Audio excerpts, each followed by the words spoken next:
Hello दोस्तों, मेरा नाम है साहिल खन्ना और आज की वीडियो शुरू करते हैं।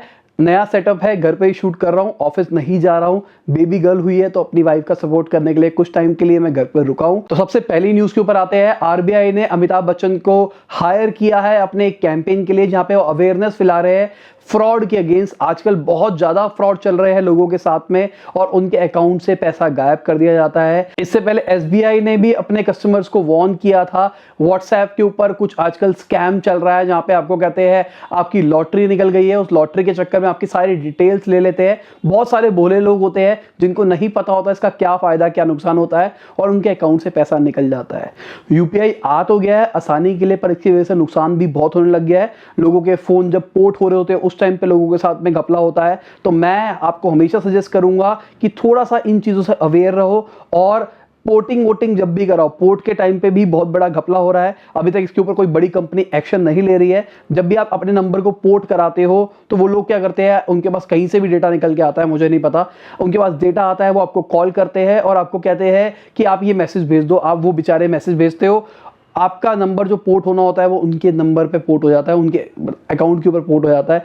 इसके चक्कर में नुकसान क्या होता है, आपका बैंक अकाउंट आपके नंबर से लिंक होता है और आपके बैंक से वो लोग पैसा निकाल लेते हैं। अगली खबर गूगल टैक्स के बारे में है। मैंने आपको बताया था गूगल प्ले स्टोर पे अगर आप कोई भी चीज को परचेज करते हो, जैसे मेरी ऐप आ रही है, मेरी ऐप से अगर आप कोई चीज खरीदते हो तो हमको गूगल वालों को 30% देना पड़ेगा अगर आप गूगल के पेमेंट गेटवे से परचेज करते हो। तो रेजर पे का कहना है ये जो 30% है ये लगभग बहुत सारे बिजनेस को डुबा देगा। तो आपको मैं एक एग्जांपल देके चलता हूं इससे कितना बड़ा लॉस हो सकता है बिजनेसेस को भी और कंज्यूमर को भी। एक समझने की कोशिश करते हैं, मान के चलते हैं, मैं अपनी बात करके चलता हूं। मेरी एक ऐप है जहां पे टीचर्स आके अपने कोर्स बेच सकते हैं, अभी अंडर डेवलपमेंट है, जल्दी से हो जाएगी क्योंकि अभी मैं घर के काम में थोड़ा सा अटक गया हूं। उस ऐप के ऊपर आपको अपना कोर्स डालना है और मान के चलते हैं आप 100 रुपए का कोर्स बेचना चाहते हो। आप कहते हो भाई मैं तो एकदम मिनिमम टू मिनिमम बेचूंगा, मुझे 100 रुपए का कोर्स बेचना है। बिल्कुल ठीक बात है, बेच सकते हो।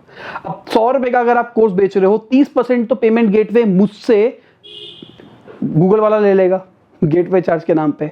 20-30% मेरा सर्वर कॉस्ट, बाकी चीजों की कॉस्ट आने वाली है।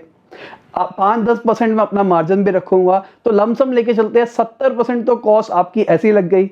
तो 30% अगर कोई 100 रुपए का कोर्स बेचने के लिए जा रहा है तो उसको 30 रुपए मिलेगा हर सेल के ऊपर। क्या कोई टीचर आना चाहेगा? क्या कोई टीचर चाहेगा 30 रुपए के अंदर भाई कोई भी प्रोडक्ट बेचूं? नहीं। अब यहां पे क्या होगा, अगर कोई ई बुक टाइप की चीजें बेच रहा है या एग्जाम टाइप की चीजें बेच रहा है, यहां पे मेरी सर्वर कॉस्ट कम आ जाएगी, शायद मैं अपने एंड से कम कर दूं, पर गूगल का 30% तो जाएगा ही जाएगा। तो इसका सॉल्यूशन हम ढूंढ रहे हैं, तभी इसलिए ऐप का डिले हो रहा है। और गूगल ने भी अपना अपडेट कर दिया जहां पे उन्होंने कहा है कि मैंडेटरी हो जाएगा 2021 से इस चीज को करना। तो बहुत सारे जितने भी स्टार्टअप ओनर्स हैं उसको नुकसान होने वाला है इसके हिसाब से। और इसके बारे में अगेन कोई ज्यादा लोग बात नहीं करेंगे क्योंकि बहुत सारे लोगों को इसका बड़ा इफेक्ट नहीं पता है। इससे पहले एप्पल वालों ने भी यही चीज करी थी। एप्पल टैक्स वो भी 30% लेता है एप्पल वाला भी। तो अगर कोई एप्पल पे से पे करता है एप्पल के अंदर तो 30% एप्पल के पास में जाता है। बाकी मुझे ऐसा पर्सनली लगता है, जैसे मैं अपनी ऐप निकालूंगा तो मुझे पहले स्टार्टिंग में टेस्ट करना है कि कितने लोग गूगल पे से पे करते हैं। मुझे नहीं लगता बहुत ज्यादा लोग पे करते होंगे। हाँ, दिखेगा उनको ऑप्शन, पर वो पे नहीं करेंगे, वो पेटीएम या फिर अपना कार्ड वार्ड बाकी चीजों से पे करना कोशिश करेंगे। तो मुझे एक आइडिया चाहिए कि कितने % लोग जाते हैं गूगल पे से पे करने के लिए या फिर एप्पल पे से पे करने के लिए। तो नीचे एक बार कमेंट में बता देना कि आप अगर कुछ ऑनलाइन खरीदते हो ऐप से तो आप पेटीएम वगैरह या फिर अपने कार्ड से लेना पसंद करते हो या नेट बैंकिंग वगैरह से, या फिर आप गूगल पे वगैरह से लेना करते हो। प्ले स्टोर वाला कह रहा हूं, गूगल प्ले वाला। साथ में एक रिपोर्ट निकल के आई है जिसके हिसाब से 2016 से अब तक $63 बिलियन रेज किए हैं स्टार्टअप्स ने और 27 यूनिकॉर्न्स बनी है।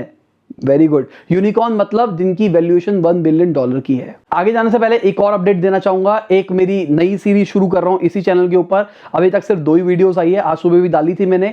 बहुत सारे लोगों को शायद पसंद नहीं आ रही क्योंकि एकदम नई चीज आ रही है, स्टार्टिंग में लोगों को समझ में नहीं आता है। मैं बेसिकली वो टेस्ट कर रहा हूं क्योंकि यार मैं एक्टिव नहीं रह पाऊंगा और मेरे को पता है यूट्यूब का एल्गोरिदम, अगर मैं कंटेंट नहीं डालूंगा तो मेरा चैनल एकदम डिप मार जाएगा। आज भी मैं वीडियो इसलिए बना रहा हूं आप लोगों को बता पाऊं, प्लस मैं स्पेसिफिकली टाइम निकाल के कर रहा हूं। अब मुझे मुझे नहीं पता मैं इसको एडिट कर पाऊंगा टाइम पे या नहीं कर पाऊंगा, क्योंकि बच्ची का ख्याल भी रखना पड़ता है, अपनी वाइफ का भी ख्याल रखना पड़ता है। तो यार वो इंग्लिश के अंदर है, क्योंकि मेरी टारगेट ऑडियंस वहां पे मैंने यूएस यूके वाली रखी है उस कंटेंट की सीरीज, क्योंकि मार्केटिंग हिंदी के अंदर मैं पहले से बना चुका हूं, जहां पे मैंने कोर कंसेप्ट्स को एकदम तरीके से समझाया है। यहां पे मैं स्टोरी के तरीके से समझा रहा हूं और कुछ अलग तरीके से समझाने की कोशिश कर रहा हूं। आप देखो समझ में आएगा, आपको थोड़ा सा देखना पड़ेगा। कई लोग कह रहे हैं कि भाई एनिमेशन वैसा नहीं है, आप 3D ब्लेंडर यूज करो, वो करो वो करो।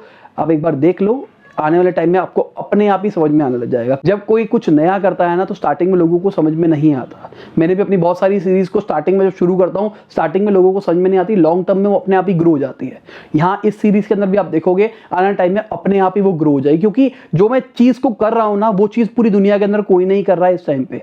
स्टोरीज के अंदर एजुकेशनल कंटेंट को समझाना कोई नहीं कर रहा है, तो मैंने यही कोशिश कर रहा हूं। अगली खबर वर्ल्ड बैंक की एक रिपोर्ट की है, जिसके हिसाब से ईस्ट एशिया एंड पैसिफिक के अंदर जो कंट्रीज है उसके अंदर 3.9 करोड़ लोग पॉवर्टी के अंदर जाएंगे, और जितने हैं 3.9 करोड़ और जाएंगे वायरस की वजह से, क्योंकि बहुत बुरा हाल हुआ है। और पॉवर्टी बहुत बुरी चीज होती है। डेफिनेशन दिखा देता हूं पॉवर्टी का मतलब क्या होता है। साथ में वर्ल्ड बैंक ने कहा है ये जो सिचुएशन है ये वर्स है 1967 से, इसको कंपेयर किया गया है कि उस लेवल पे पहुंच चुके हैं इस टाइम पे। और जो अभिजीत बैनर्जी है उनका ऐसा कहना है कि हमारी जो इकोनॉमी है, इंडियन इकोनॉमी है, ये दुनिया के अंदर सबसे गंदे तरीके से परफॉर्म कर रही है। अगली खबर एप्पल के टॉप 3 सप्लायर्स की है। खबरें निकल के आ रही है $900 मिलियन वो इन्वेस्ट करने वाले हैं इंडिया के अंदर। बहुत ही अच्छी खबर है मेरे हिसाब से। इंडिया के अंदर एप्पल फोन्स बनेंगे, एप्पल के बहुत सारे प्रोडक्ट्स बनेंगे आने वाले टाइम के अंदर। हमारी गवर्नमेंट ने $6.65 बिलियन का पैकेज निकाला है। इसके चक्कर में बहुत सारे लोग अट्रैक्ट हो रहे हैं इंडिया में अपनी फैक्ट्री लगाने के।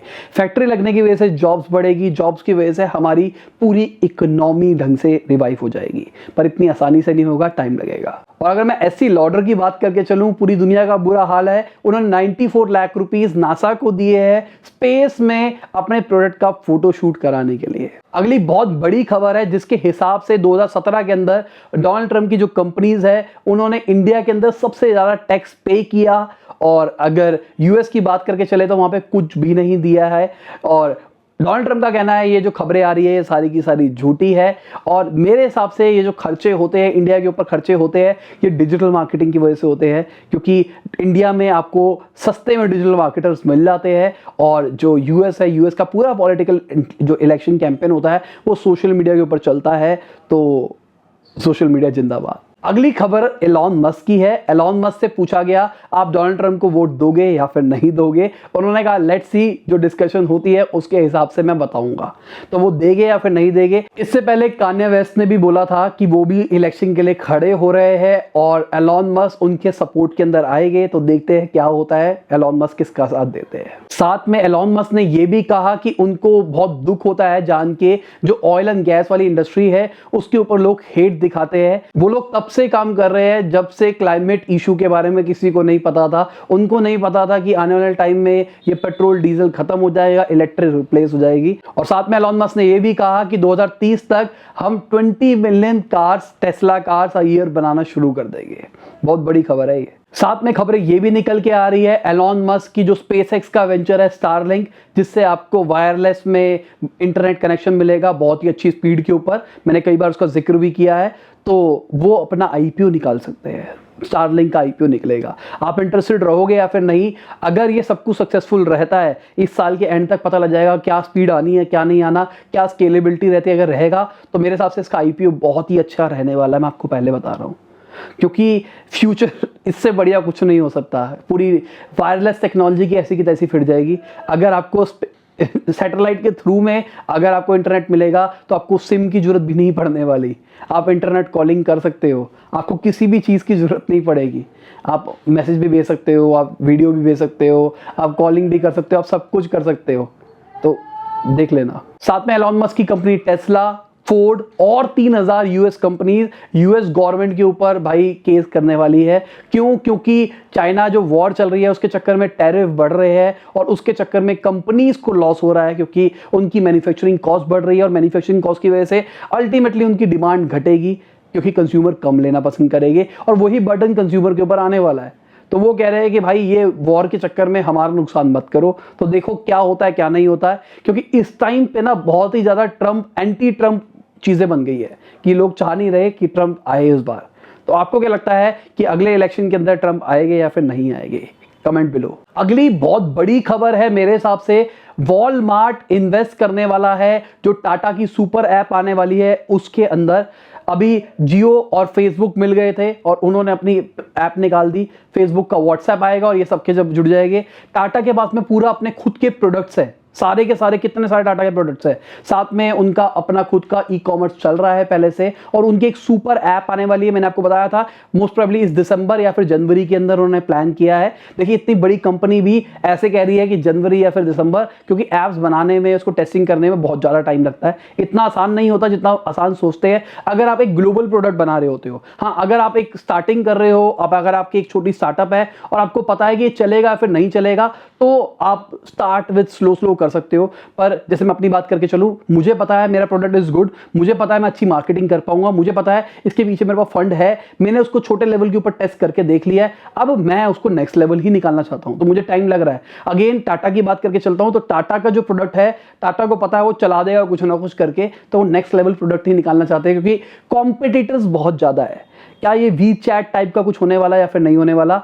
अब वॉलमार्ट इसके साथ में जुड़ जाएगा, तो वॉलमार्ट के बाद भी अपने खुद के प्रोडक्ट्स है, इनके पास भी अपने खुद के प्रोडक्ट और इनका अपना खुद का ट्रस्ट है। टाटा पे सबसे ज्यादा लोग ट्रस्ट करते हैं, रिलायंस पे उतना ट्रस्ट नहीं करते। अगर टाटा का ट्रस्ट जुड़ जाता है, वॉलमार्ट की प्राइसिंग जुड़ जाती है, वॉलमार्ट से सस्ता कोई प्रोडक्ट नहीं दे सकता। दोनों के दोनों जुड़ेंगे और आग लगा देंगे। मुझे ऐसा लग रहा है जबरदस्त तरीके से कंपटीशन चलेगा और फायदा होगा कंज्यूमर का, मतलब अपन लोगों का। अगली खबर, रिलायंस के रिटेल वाले बिजनेस के अंदर जनरल अटलांटिक इन्वेस्ट करने वाला है और $500 मिलियन इन्वेस्ट होने वाले हैं।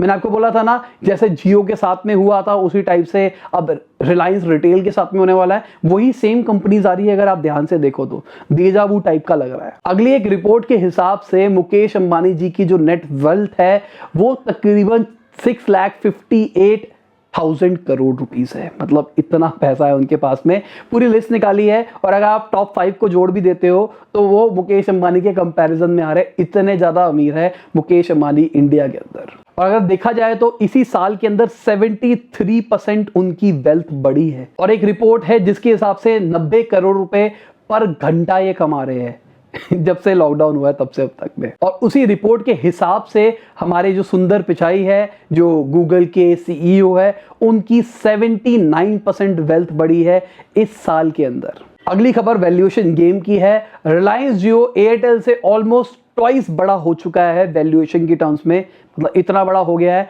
रिलायंस रिसेंटली आया है, एयरटेल कब से काम कर रहा है। इसको कहते हैं अगर किसी बंदे के पास में पैसा हो, दिमाग हो और एक चाह हो कि भाई मुझे मार्केट पूरी डिसरप्ट करनी है, तो वो कर सकता है। बड़ी बड़ी स्टैब्लिश कंपनीज को भी हिलाया जा सकता है। हाँ, मुकेश अंबानी जी ने बहुत पैसा लगाया यहाँ तक पहुंचने के लिए, पर यह चीज अचीवेबल थी। टाटा भी इसको कर सकता था, टाटा के पास भी पैसे थे, पर वो नहीं कर पाया। और अगर मैं मुकेश अंबानी जी के भाई अनिल अंबानी जी के बारे में बात करके चलूं तो उनका बहुत ही ज़्यादा बुरा हाल चल रहा है। मैंने आपको बताया बैंकरप्सी वाला सीन चल रहा है।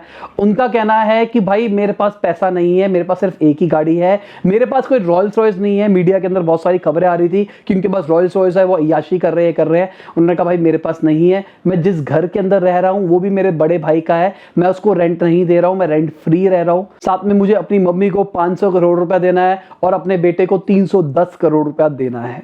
देख रहे हो कितना अच्छे तरीके से ऑर्गेनाइज करके रखते हैं लोग अपने बिजनेस को। हाँ ठीक है, किसी लेवल पे बहुत अमीर थे और इनके भाई बहुत ही ज्यादा आगे पहुंच गए इनसे, पर जब डाउनफॉल आया फिर भी इन्होंने अपने पैसों को इस तरीके से स्ट्रक्चर कर रखा था कि अगर कुछ कांड हुआ भी है तो सारा कांड इनके ऊपर नहीं आया है। अब इन्होंने दिखा दिया मेरे को अपनी मम्मी को 500 करोड़ रुपए देने, तो पैसा कुछ वहां निकल गया। इन्होंने कहा 310 करोड़ रुपए अपने बच्चों को देने हैं, बच्चे को देने हैं, तो वहां से 310 करोड़ रुपए बच गए। इसको कहते हैं अपने पैसों को ऑर्गेनाइज करना, फाइनेंशियल प्लानिंग करना। मैंने बहुत बार बताया है, जाके देख लेना मेरी वीडियो फाइनेंशियल प्लानिंग के ऊपर। अगली खबर भारत ई मार्केट की है, जो कि CAIT का प्लेटफॉर्म है और ऐसी सुनने में आ रही है खबर कि वो अक्टूबर तक लॉन्च हो सकता है। ये भी एक तरह का जियो टाइप का ही कुछ करने की कोशिश कर रहे हैं, जो कि जियो फेसबुक के साथ मिलके जो करने वाला था, मुझे ऐसा लग रहा है। बाकी लॉन्च होगा तब पता लगेगा। ई कॉमर्स पोर्टल होगा जहां पे आपको सारी दुकानें दिखाई देगी जो आपके आसपास है, वहां से आप डायरेक्टली ऑर्डर कर सकते हो। बाकी देखते हैं जब लॉन्च होगा क्या नहीं होगा। अगली खबर हमारे फाइनेंशियल मिनिस्टर की है। उन्होंने कहा है कि हम ओपन है एक और स्टिमुलस पैकेज देने के लिए। इससे पहले उन्होंने बोला था अब हम कोई पैकेज नहीं देने वाले इस फाइनेंशियल ईयर के अंदर, अब वो कह रहे हैं कि हम दे सकते हैं। अगली खबर महाराष्ट्र से है। वहां पे ओपन बीड़ी और सिगरेट की सेल को बंद कर दिया गया है। वहां पे कहा गया कि ओपन अगर आप बेचते हो तो वहां पे वार्निंग साइन नहीं होता। इसके चक्कर में लोगों के पास वो मैसेज नहीं पहुंच पाता। सबको पता होता जो पीते हैं कि इसका कितना नुकसान है।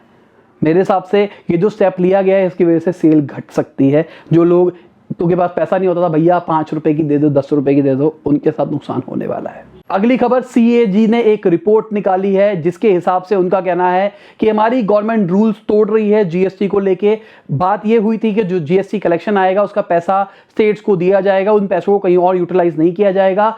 अब गवर्नमेंट ने उसको कहीं और यूटिलाइज कर दिया है। फाइनेंशियल मिनिस्टर का ऐसा कहना है कि हमने भाई सारा का सारा पैसा स्टेट्स को पूरा दे दिया, उनका बकाया पूरा दिया है। अब हमको जो पैसे की जरूरत पड़ रही है हम उसको कहीं पे भी यूटिलाइज कर सकते हैं। अगली खबर हार्ले डेविडसन की है। उन्होंने अपने सेल्स और मैन्युफैक्चरिंग को इंडिया से बंद कर दिया है, 70 एम्प्लॉइज को निकाला है और सुनने में एक खबर आ रही है वो हीरो के साथ में पार्टनरशिप कर सकते हैं डिस्ट्रीब्यूशन के लिए।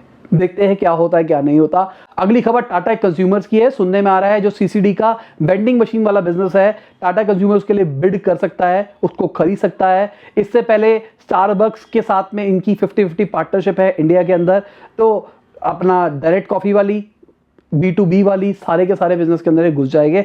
बहुत ही अच्छी स्टेप है। अगली खबर बहुत बड़ी खबर है मेरे हिसाब से। गवर्नमेंट 33,900 करोड़ रुपीस का इंसेंटिव देने वाली है कंपनीज को जो कि इंडिया के अंदर इलेक्ट्रिक व्हीकल की बैटरी बनाएगी। तो इलेक्ट्रिक व्हीकल इज फ्यूचर और आने वाले टाइम में अगर इंडिया के अंदर अच्छी कंपनीज आ जाए जो कि अच्छे तरीके से बैटरीज बनाए तो हम बाहर एक्सपोर्ट भी कर सकते हैं। बहुत ही अच्छे स्टेप्स लिए जा रहे हैं, मजाक नहीं कर रहा मैं एंटी मुद्दे नहीं हो रहा हूं, मैं जन्म बता रहा हूं कि बहुत अच्छे स्टेप्स लिए जा रहे हैं। पर ये स्टेप्स थोड़े लॉन्ग वाले स्टेप है कि आने वाले 4-5 साल के अंदर इसका रिजल्ट दिखना शुरू होगा। क्या ये पहले कर सकते थे? पता नहीं।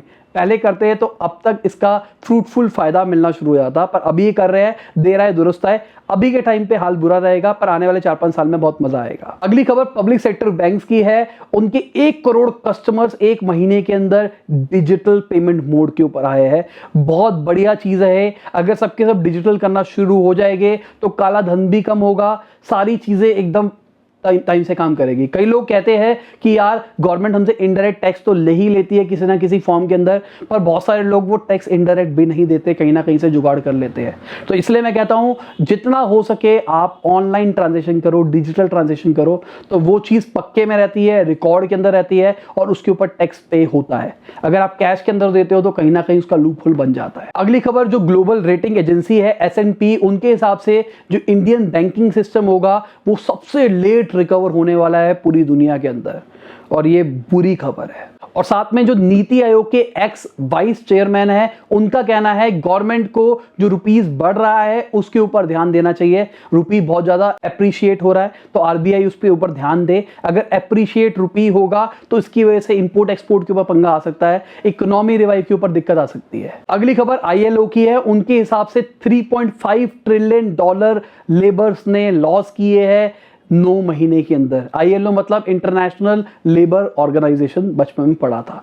तो कितना होता है ये INR के अंदर एक बार नीचे कमेंट के अंदर बता दो। अगली खबर इन्फोसिस के जो को फाउंडर है नारायण मूर्ति जी, उनका ऐसा कहना है कि अगर किसी कंपनी के अंदर जो नॉर्मल बंदा है जो सबसे नीचे पोजीशन के अंदर है उसको 3 से 4 लाख रुपए मिल रहा है तो जो टॉप लेवल के ऊपर है उसको 70 से 80 लाख रुपए मिलना चाहिए। इससे ढंग से पैसा बट के रहता है। अगर आप देखोगे बहुत सारी ऐसी कंपनीज है, मैं स्टार्टअप्स की भी बात करके चलूंगा, जिसके जो फाउंडर होते हैं वो बहुत ही ज्यादा पैसा लेते हैं, बहुत ही ज्यादा सैलरी लेते हैं।